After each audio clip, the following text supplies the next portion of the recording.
Hey guys, I'm making a cocktail for every football team, and today I'm making Fish House Punch for the Philadelphia Eagles.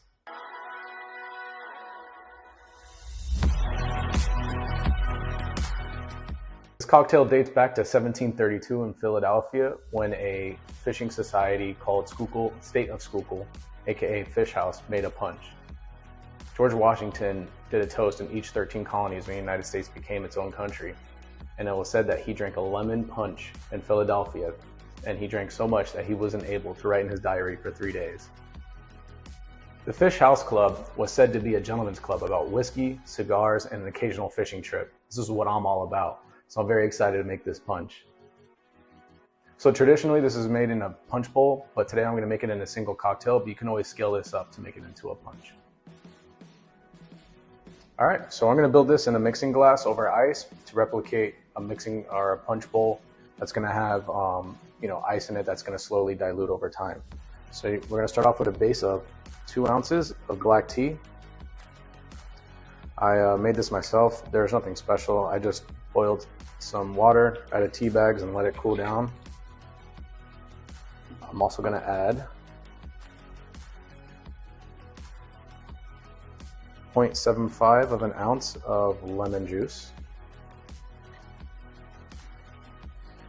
I'm also going to do 0.5 of an ounce of simple syrup, 1-to-1. You can do, Wrench simple if you want, but I'm going with just the 1-to-1 ratio of simple syrup. 1 cup of water to 1 cup of sugar, nothing crazy. Now this recipe does call for a rum, and it also calls for a cognac. This is just my preference. You don't have to use these brands in particular, but if you want to, go ahead. If not, you can go something a little bit less funky than Hamilton, and you can go something a little bit more extravagant than the Maison Rouge. So I'm going to do 1 ounce of each.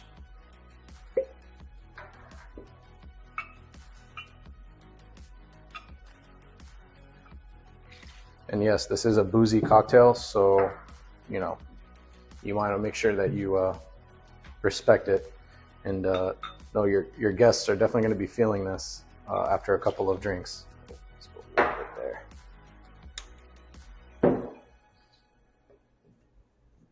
Move these out the way. All right, and then this calls for a peach liqueur.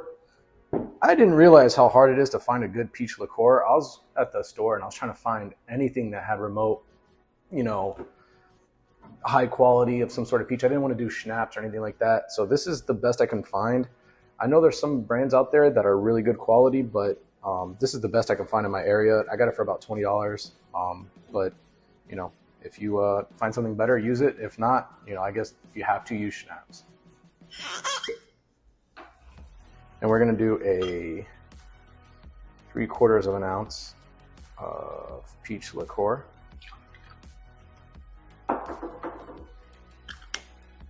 So this next part is going to be very non-traditional of the Fish House Punch. I'm going to be adding my house bitters to this. These have a nice orange spice that I think is going to go really well with this. So I'm just going to go 2 dashes of that. You can go more, you can go less. You don't have to use it in a cocktail, but again, it's not traditional, but I am going to add it in my take on this.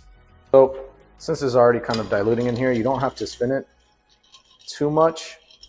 I wouldn't shake this cocktail because you don't really shake punches, and it kind of would, change the texture of it a bit. So I'm just going to let it dilute a little bit, not too crazy. I'm going to put this over in a rocks glass. So that's what we're going to do.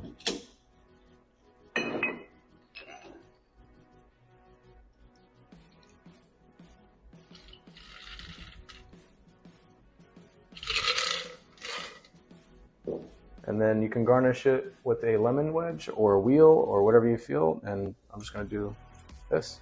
So there you have it, the Fish House Punch. So now time for the taste test. Come on, baby.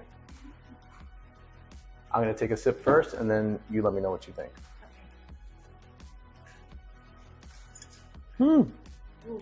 Careful with the garnish. It's dangerous. That's good.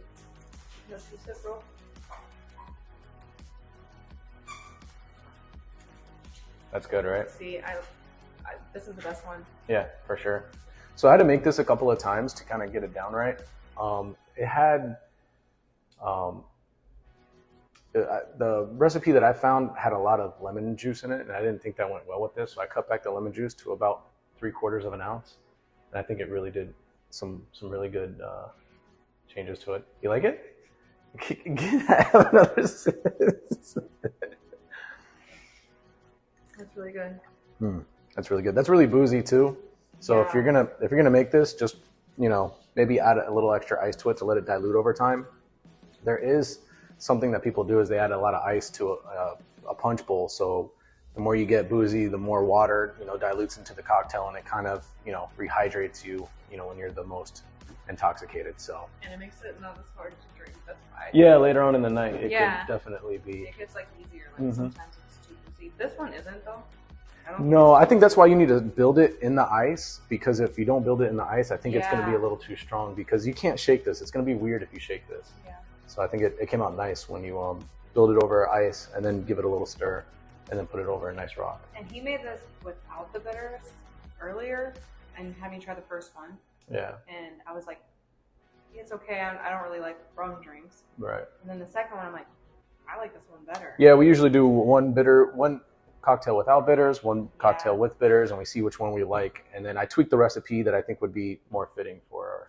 Yeah, just because like if it doesn't taste as good with the bitters, then we're not going to use it. Yeah, we don't... But if it tastes better with the bitters, in our opinion, right, then we'll use them. but then we go forward with it. So yeah, that's it. I think this is a win. Win, right? That's pretty good. So when your team's playing Philadelphia Eagles, make yourself some Fish House Punch. Thanks for watching our NFL series, and we'll see you next time. Like, comment, subscribe. Oh, yeah. Wait, say it again. Like, comment, subscribe. Peace.